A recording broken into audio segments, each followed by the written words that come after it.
হাদিস শরীফে রাসূল করিম সাল্লাল্লাহু আলাইহি ওয়াসাল্লাম বলেন, আল্লাহর পক্ষ থেকে আমার মুসলমান উম্মতের জন্য বাৎসরিক ঈদের ব্যবস্থা দেওয়া হয়েছে দুইটা। কটা? একটার নাম ঈদুল ফিতর, যা শাওয়াল মাসের ১ম তারিখে হয়, আর একটার নাম ঈদুল আজহা, যা জিলহজ মাসের 10 তারিখে হয়।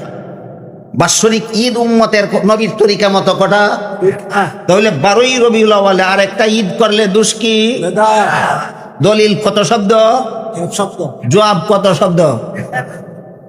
রাসূল বলেছেন আমার তরিকা মতো আমার উম্মতের জন্য বাৎসরিক ঈদের সংখ্যা দুইটা। দুইটা ঈদের নামও সুস্পষ্ট ভাষায় সহিহ হাদিসে আল্লাহ রাসূল বলে দিয়েছেন। একটা ঈদের নাম ঈদুল ফিতর, আর একটা ঈদের নাম ঈদুল আজহা। ঈদুল ফিতর হয় শাওয়াল মাসের ১ম তারিখে, ঈদুল আজহা হয় জিলহজ মাসের 10 তারিখে। এই দুইটা ঈদ হইল নবীর সুন্নত, নবীর তরিকা।